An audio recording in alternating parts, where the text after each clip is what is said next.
Salam alaikum. Aujourd'hui, nous allons voir comment afficher le total ou bien la somme d'une colonne qui existe dans une list box, dans un text box, dans un formulaire de saisie, de la manière suivante. Si je sélectionne 1 et j'appuie sur le bouton somme, 1 sera affiché. Si je sélectionne 1 et 2 et j'appuie sur le bouton somme, 3 sera affiché. Si je sélectionne le tout, j'appuie sur le bouton somme, 55 sera affiché, c'est bien le total qui existe dans cette plage de cellules. Je vais partir d'un classeur vide, CTRL N. Je vais fermer l'ancien. Je vais créer la plage de cellules 1, 2. C'est une plage tout à fait facile, mais je crois qu'elle va faire l'affaire. Je vais la nommer plage entrée. Je vais aller dans l'onglet développeur, Visual Basic. Je vais cliquer sur cette icône, User Form. Je vais appuyer maintenant sur affichage, boîte à outils. Je vais la déplacer. J'ai besoin d'une zone de texte et un bouton. Je vais changer le nom de ce bouton. Je vais appuyer sur propriété, caption et la nommer somme. Et je vais choisir une zone de liste ou bien une list box. Je vais changer les propriétés de cette list box, notamment raw source pour afficher la plage de cellules. Elle s'appelle plage. Et n'oubliez pas de choisir Multiselect, FM Multiselect Extended pour sélectionner plusieurs éléments dans une list box. Je vais insérer un modèle pour afficher le formulaire. Je vais écrire sub afficher user form 1.show et je vais ajouter la propriété VB modeless pour travailler en même temps dans la feuille de calcul Excel et le formulaire. Je vais fermer maintenant le Visual Basic. Je vais insérer une forme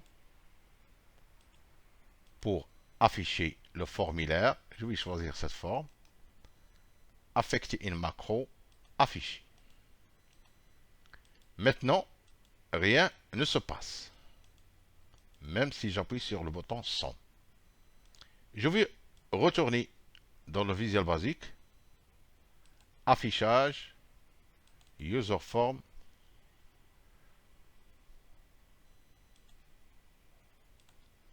L'élément qui va déclencher la somme dans le text box, c'est quand je clique sur le bouton. Je vais double-cliquer et je vais définir deux variables à l'intérieur de la procédure. Dim x as integer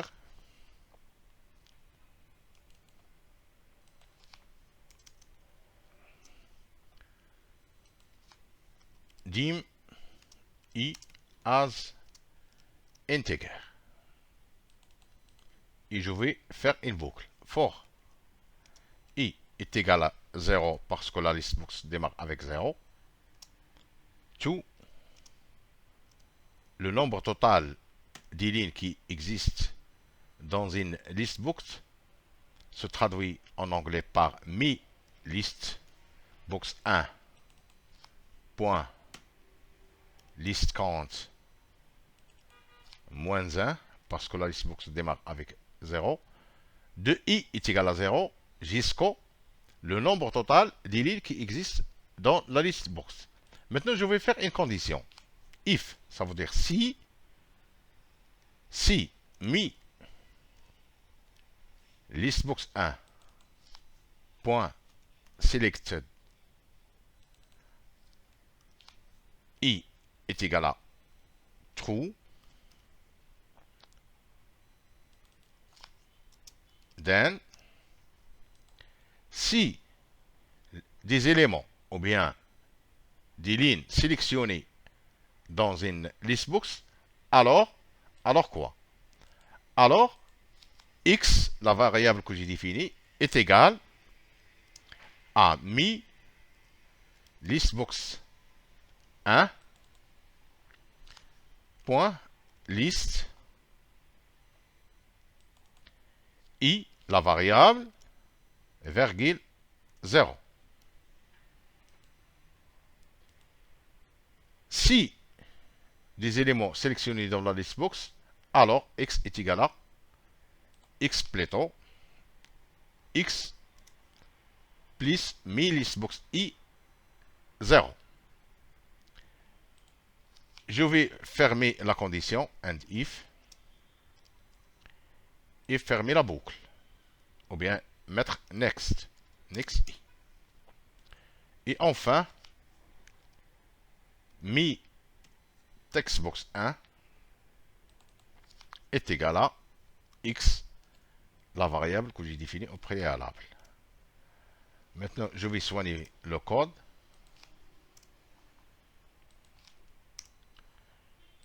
Et voir ce qu'il va donner. Je vais fermer le code. Je vais appeler le formulaire. Je vais maintenant sélectionner 1 et appuyer sur somme. 1 est affiché. Je vais maintenant sélectionner 1 et 2. Maintenant, 3 sera affiché. 3, c'est bien 3. Je vais sélectionner du tout. Je vais appuyer sur le bouton somme 55. C'est bien la somme qui existe dans la plage de Céline. J'espère que cette vidéo sera bénéfique pour vous. N'oubliez pas de s'abonner à ma chaîne. Merci, à bientôt.